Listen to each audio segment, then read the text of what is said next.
And Pat's question was, will we have these documents available for people in addition to what you're receiving today here? Yes, we will. We'll have it all on the city's website under subcommittee information. Everything having to do with every subcommittee will be in one spot, so you can just find economic development subcommittee and grab what you need.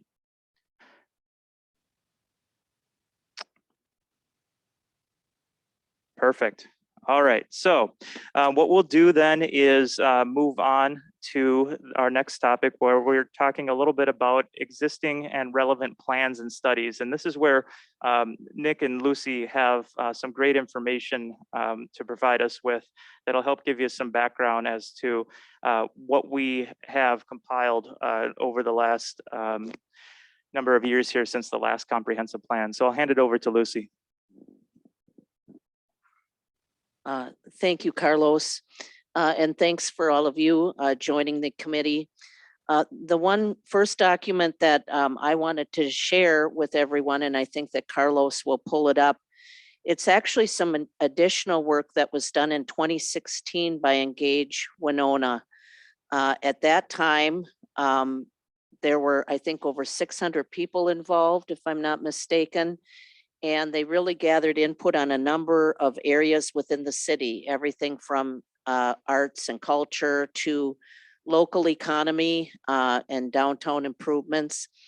And what I wanted to point out is in that 2016 piece that they did, the things that we heard from the public at that time really reflect what we heard from the 2,000 people most recently. Some of them are similar. And to point out what those are, housing was brought up in 2016. And we see that was brought up again here just recently in our engagement process. Yes, yep, it says local economy. In addition to that, there was a discussion about attracting and retaining young professionals, and that's a common theme we again heard from the latest round of engagement. And then talking about support for local small businesses, that was heard recently and definitely was something we heard back in 2016. The reason I bring this up is if we're hearing it consistently in 2016 and in 2022, they might be areas that the committee wants to dive into a little bit deeper since they're consistent concerns or themes. With that, I'll turn it over to Nick, and he's going to talk a little bit about demographics. Thank you, Lucy. What Carlos is going to pull up here is a demographics page. This is information, pretty much a nice snapshot of the city of Winona that the Port Authority puts together every other year. It provides census information in regards to population, current estimates, along with historical information.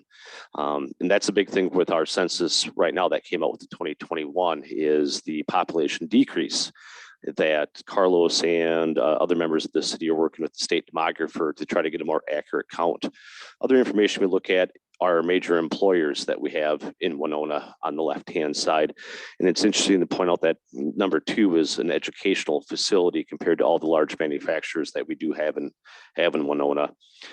On the bottom is our workforce numbers, and this is how we kind of look at, provide a snapshot to developers and other businesses that are looking to come to Winona of what is our labor market like, what's the employment, what is the labor force. And as one would turn the page over, it provides a more regional look at the annual salaries per the top positions within Southeast Minnesota. And below that is census data that we provide in regards to housing, where the percentage of owner occupied versus rental, median rents. Again, so all this information on this page provides just a good overall snapshot. And then it continues down to retail sales tax, which on retail sales tax, Carlos, are you able to bring up that document for me, please?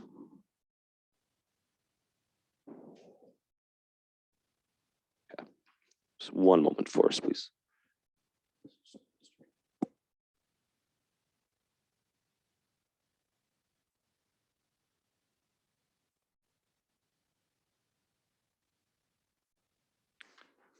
And as Carlos pulls up this next document, it's provided by Minnesota Extension Office, where they do every year, every 2 years, they do a trade retail analysis. So bear in mind when we're looking at this is not taken into large industry manufacturing, but when it comes into sales tax, the page heading where it says Winona and Winona County comparison 2019, as you go down on the right-hand side of the page and you keep on going down, you get to see the city of Winona's total share of sales tax throughout Winona County, which just goes to show as Winona County being a regional center for many things, but also offering services and retail to those not in Winona, but also in the surrounding areas. So that's a large part of our economy. And on the next page, if Carlos, are you able to scroll down on that one? If this comes into focus, this is information provided by Winona County. And so as we can look at this, we see month-to-month comparison, also a year-to-year comparison of our sales tax throughout Winona County. And one thing that one could look at as they analyze these numbers is the year of 2021 and all the troubles that I guess the COVID has presented our businesses. We did have plenty of months with increase of sales. So that was one thing to point out with that of still have strong sales in Winona County, and out of those strong sales, 87.8% come from the city of Winona. The last document I'd like Carlos to pull up would be our inflow and outflow report. In this particular report, it is provided through US Census data, and it takes a look at our workforce here in Winona, and not just, I guess, in Winona, but those living outside of Winona, commuting into Winona to work. And as this is pulled up, so the individuals that live outside of Winona and are commuting in, that is the 13,203 figure. Individuals living and working in the city of Winona, that is 7,428. And those who live in Winona but commute out of Winona for their employment is 4,542. With these figures, I want to bring these up because these numbers right here have been brought up in numerous conversations, even back with the Housing Task Force back in 2018. That was a large concern about creating an environment that people want to or able to live and work within Winona. And so with this graph, I just want to point these numbers out, along with they may seem a little scary, like why are so many people coming into Winona or leaving Winona? But when we look at other river cities such as Red Wing and compare these numbers, percentage-wise, we're awfully close. If anything, we're a little bit better for a couple percentage less of people leaving Winona to go to work someplace else.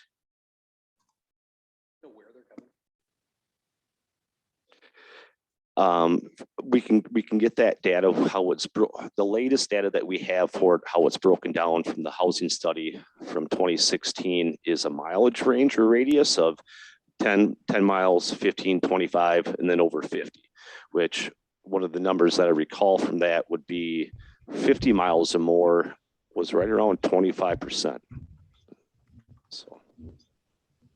So can I correctly assume here that that's 12,000 people who live in the city of Winona work out of the 27,000?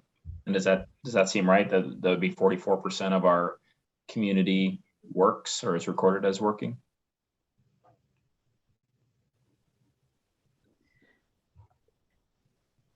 Well, our labor force in the city, Ben, is about 20,000. So if you took the 13,200 that come into Winona.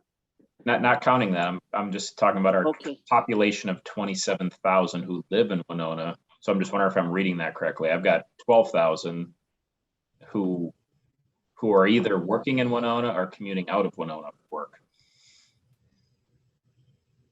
Does that seem right to everyone? Or am I looking at it the wrong way? Yeah.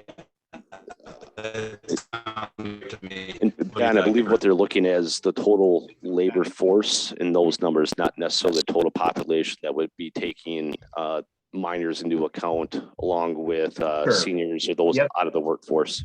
Yep. I'm just wondering if does that seem like a healthy 44%? Does that seem like the a good number? I don't know if that compares against other communities. That's a good question, and that's something that I can look into to see how that does compare to other river cities along with other college communities within the state of Minnesota. Yeah, thank you. Nick, could you go back to that diagram right there? If I understand the orange outline, it would suggest that some of that 13,000 is coming from Goodview. The 13,000 that are coming into Winona, some are coming from Goodview, because it doesn't look like Goodview is included in the region. That is correct, Jeff. They're within this census area, how they're looking at all the census tracts within the Do we area. have any idea how many people that is?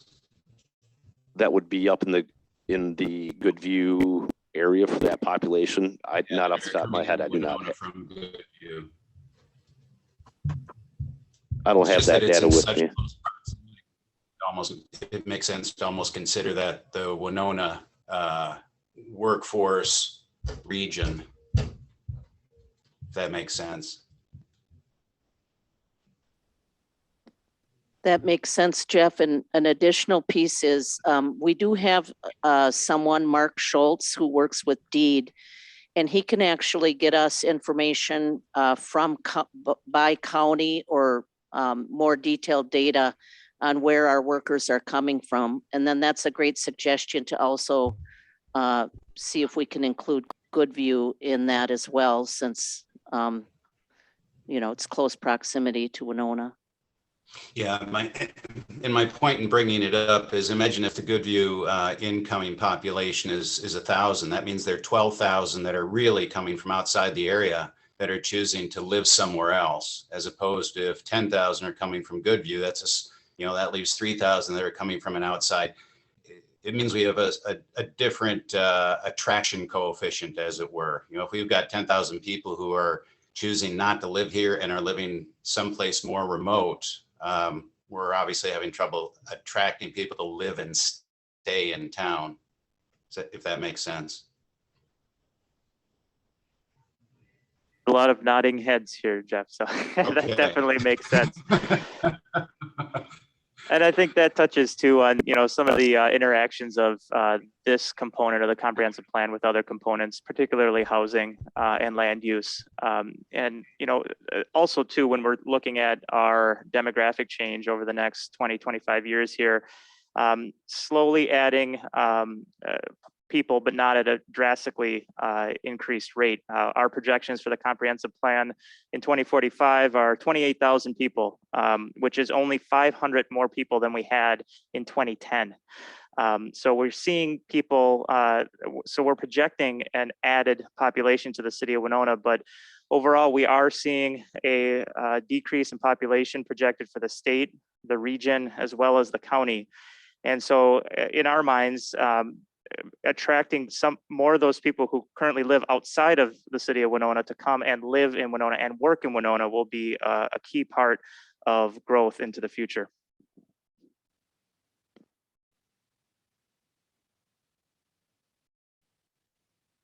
Other comments or questions on that? All right, we will move on to the next portion. And Lucy. Did we want to ask a question for people to respond? Go right ahead. First? Okay, just to break it up a little bit.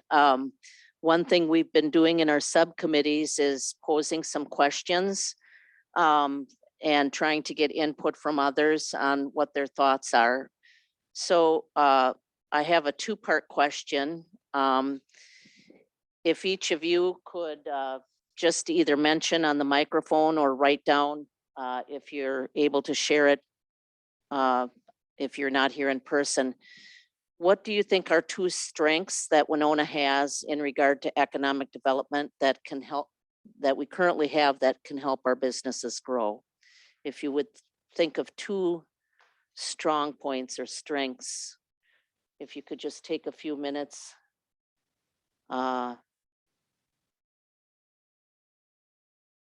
To mention what you think those are. Oh, we're gonna lose this, Nick. I think you have to hit it.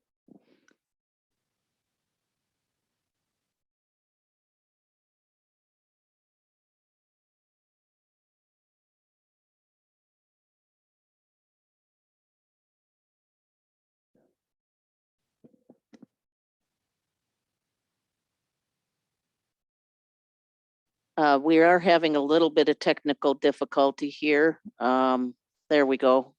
We have it resolved. So do we want to start? Why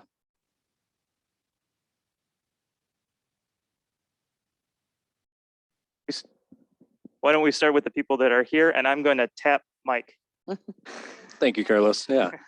I think just our diversity in businesses. So when we look at, we're not just heavy on one type of industry or, just agriculture, just coal mining, whatever. It's just so diverse, and it can, I don't know, you can try different things. And then number two, and I think Ben kind of touched on it, we have 3 higher education facilities here. We don't have a prison. We don't have, some other things that don't contribute to economic development. And we're vastly underutilizing them and tapping into them, not only just for summer seasonal help, but that long term.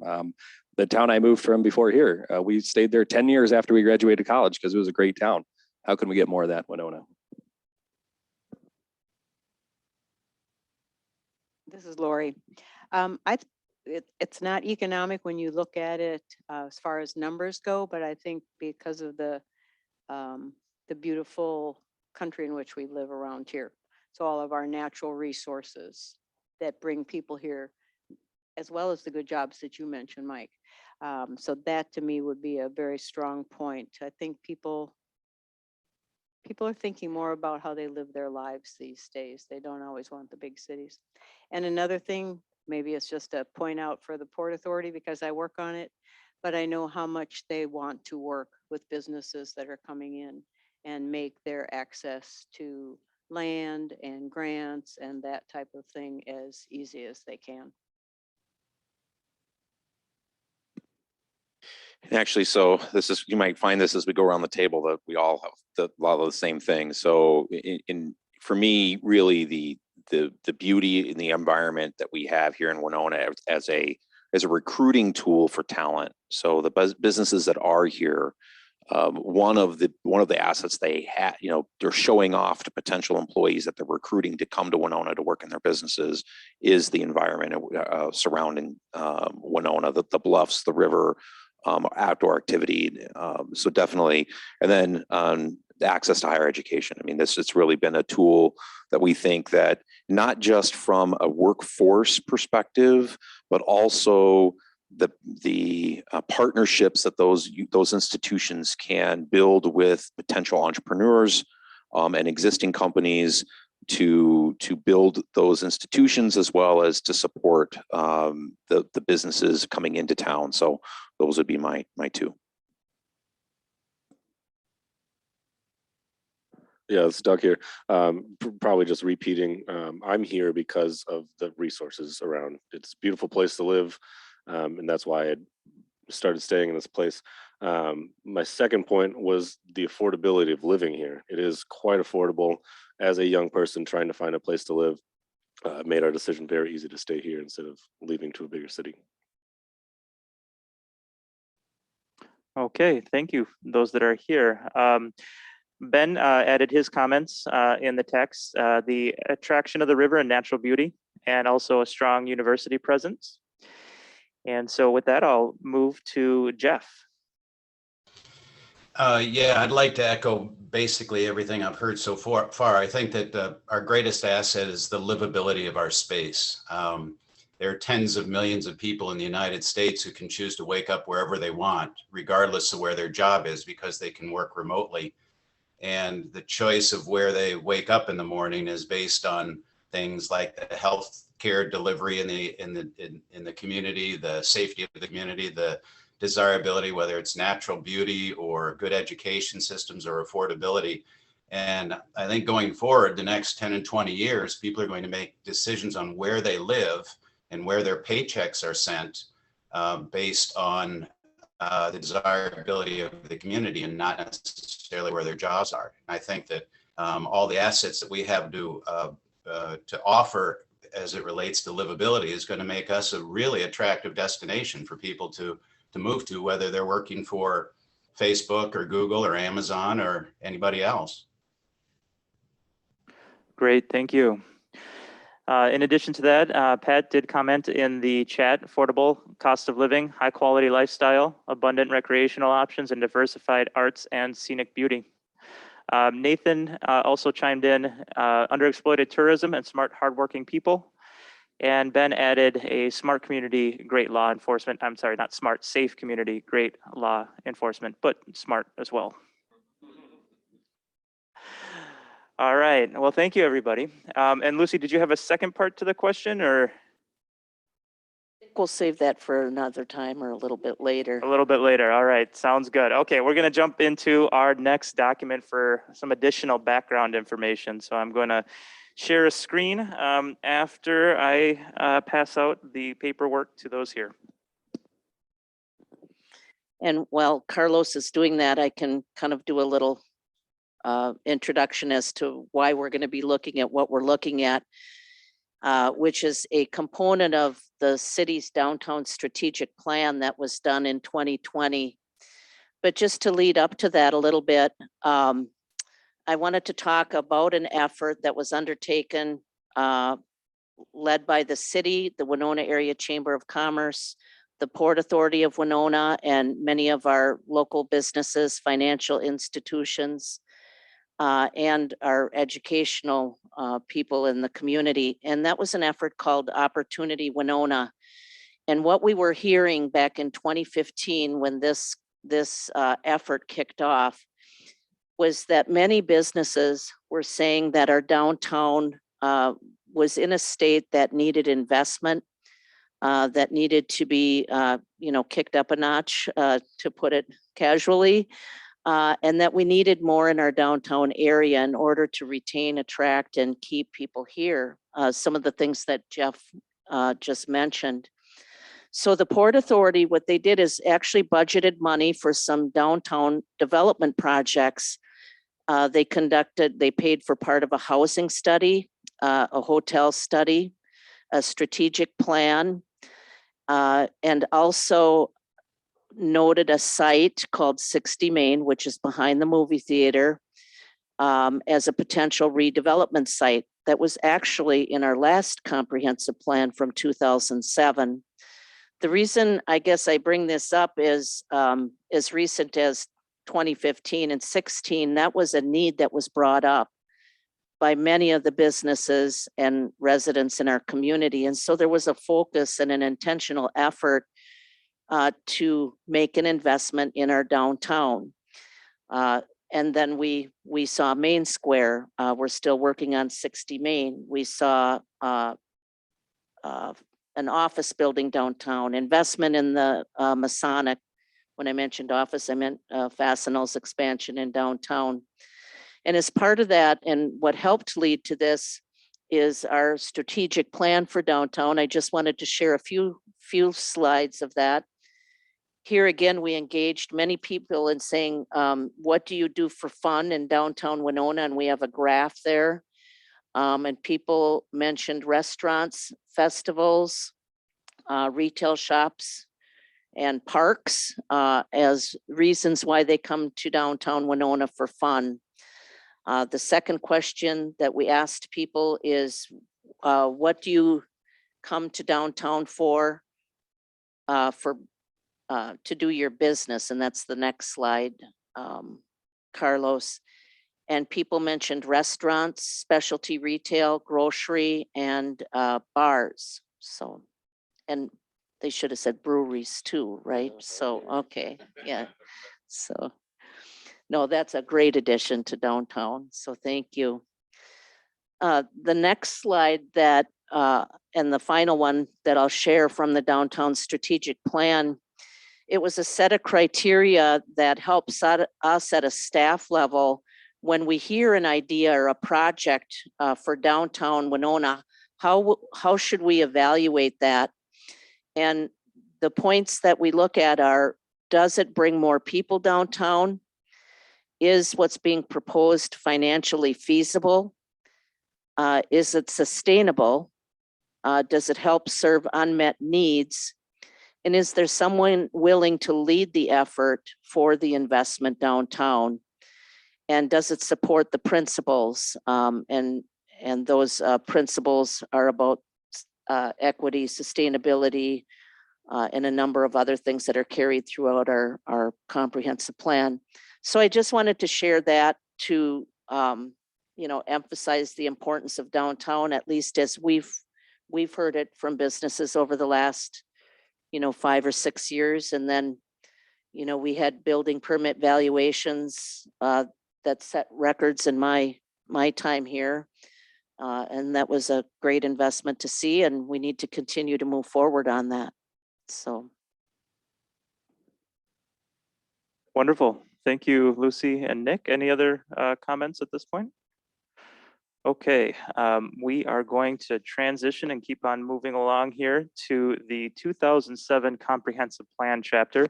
And I'll go ahead and pass that out to those here, as well as put it on, however you want to pass it out. Yeah, I have to do the computer too, yeah. I am slowly gaining a hold of how to manage everything, so.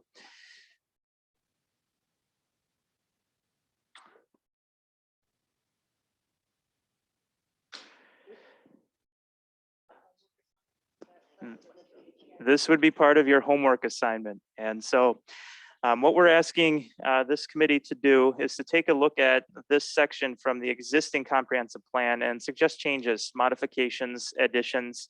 I think a lot has changed related to workforce and economic development since the last plan, particularly, with everything that happens online now. And the online marketplace and the ability to remote work as well. So there's some huge changes that I don't think we really even touched on in the 2007 plan. So you'll see that when you go through the plan, at first you have some issues that were identified in 2007 to consider. And then it gets into goals and objectives. So we have goals, quality of life, and objectives on the first page. And if you flip it over, another goal, of course, is business development with some objectives there as well.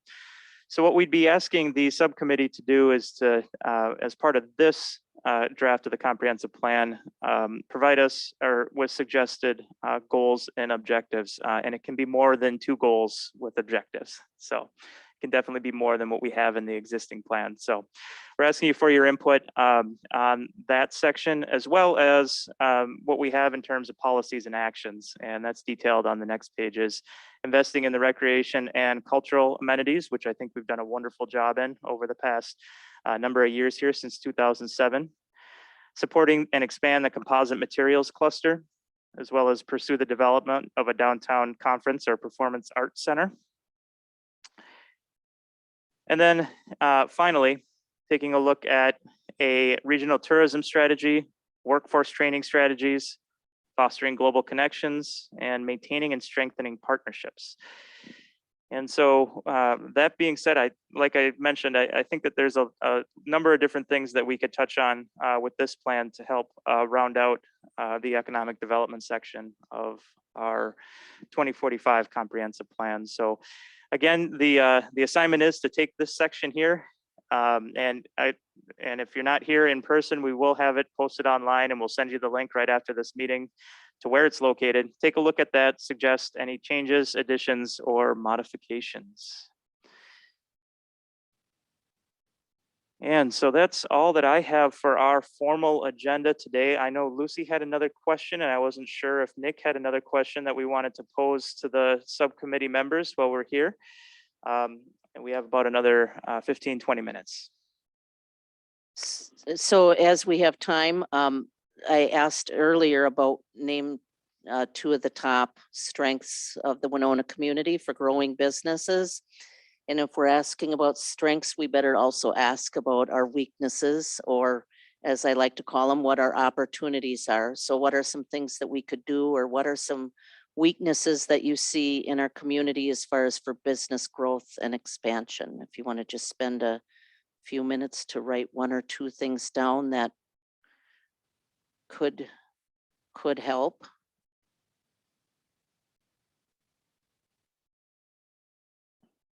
Right. Weakness or opportunity, what? And Nathan, you had a question if the recordings will be available for the meetings. If you would like a specific recording, we can direct you to it. Our thought of right now is that we would not put those on the website just because they're so intensive in terms of the amount of bandwidth and whatnot. So we'll have all the documents on our website, but if there's one specific meeting that you'd like, just give Luke or I a call.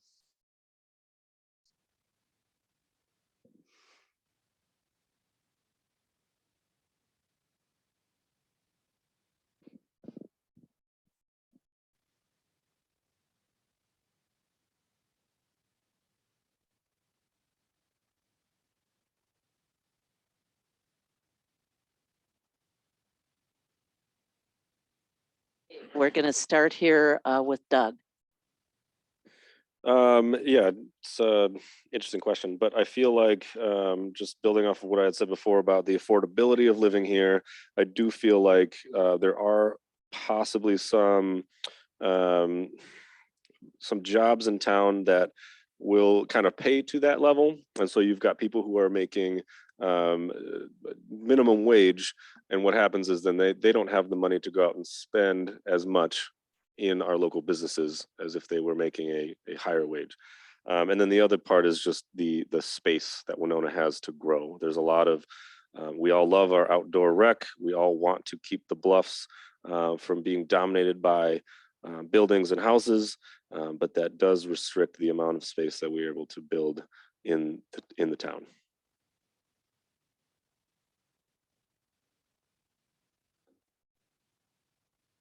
I'll call the elephant in the room, obviously the lack of people, but we can look at it two ways: bringing in more people to the area, or how do we engage all the people who are on the sidelines right now? So if we have a low workforce participation rate, how do we overcome some of those barriers, whether it's childcare, lack of transportation, dependent on government assistance and going off that benefits cliff versus getting, sustaining yourself.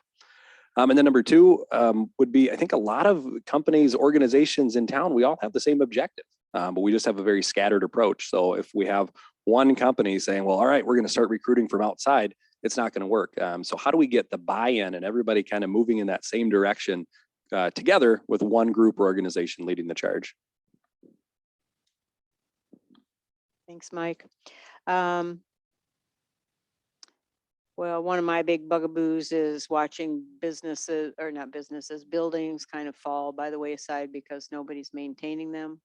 And we don't really, at this point, have any legal means to go in and say, hey, fix up your buildings before they fall down. And some of them are beautiful historic buildings that we've seen go.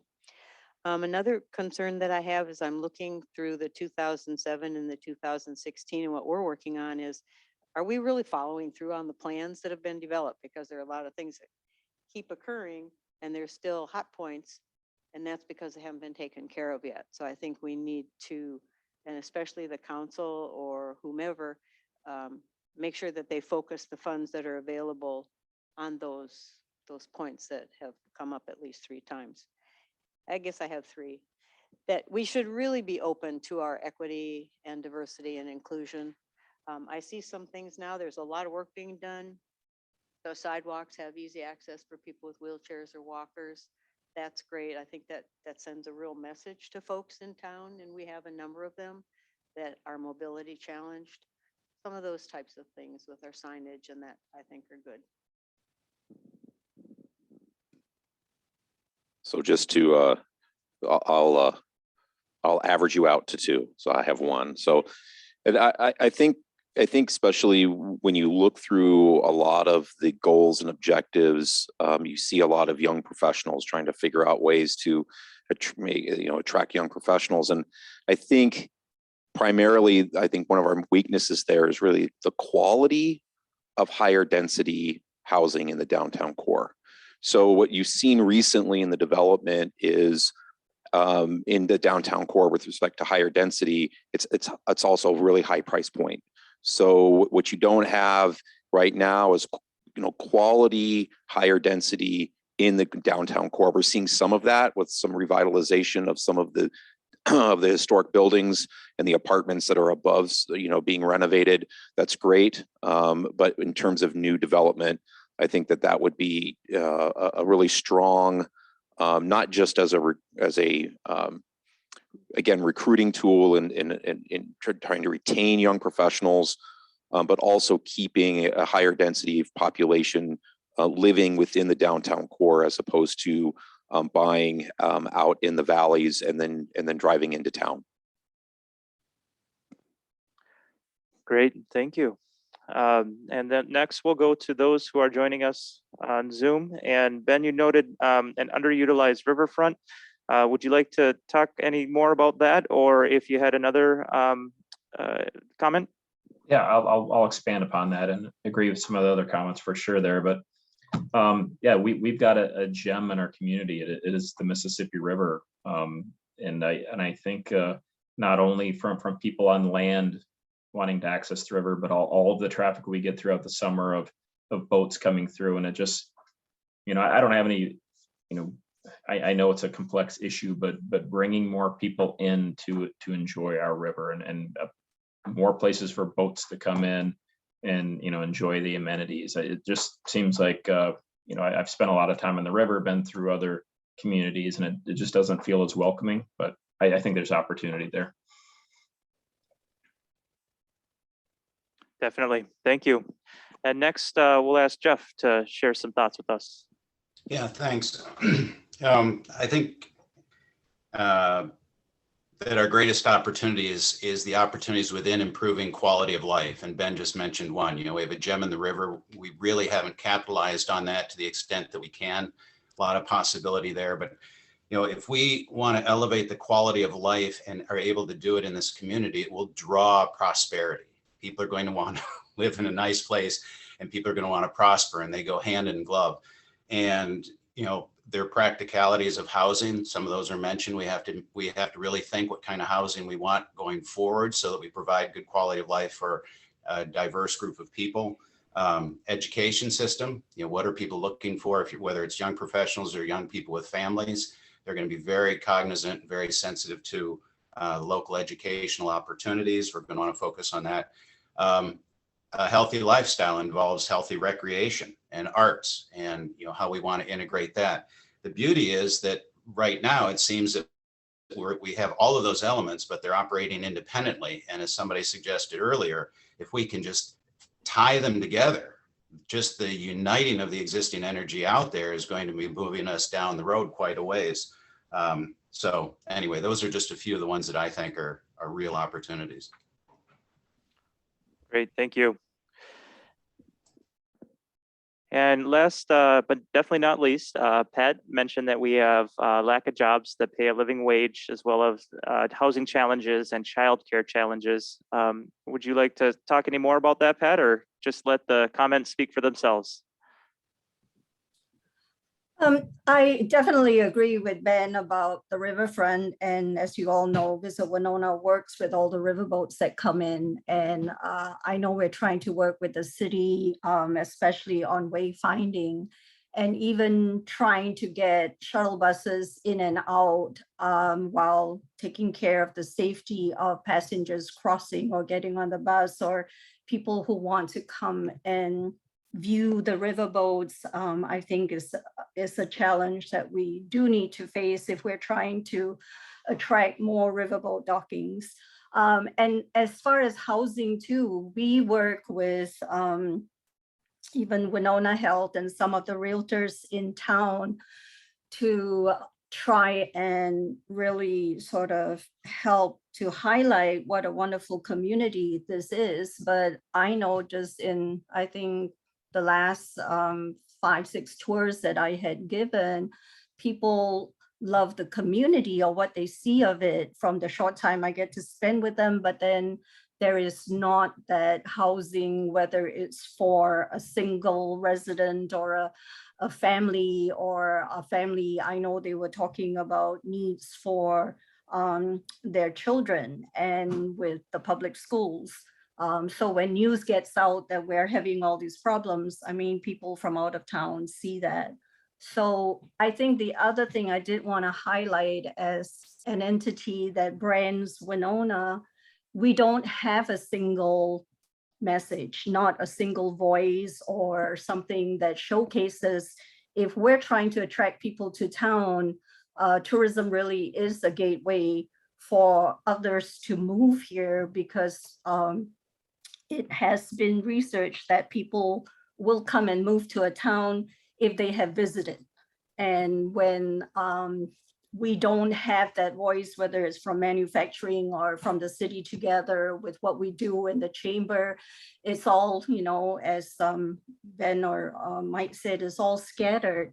And we need that one identity and that one voice. All right. Thank you, Pat. Appreciate that. With that, I have reached the end of our agenda today. Before we adjourn though, I would like to try and schedule a meeting for the second and latter part of May. It seems like this time works pretty good. We have very good attendance at this meeting. So I would just suggest perhaps May 25th is a Wednesday at 4 o'clock.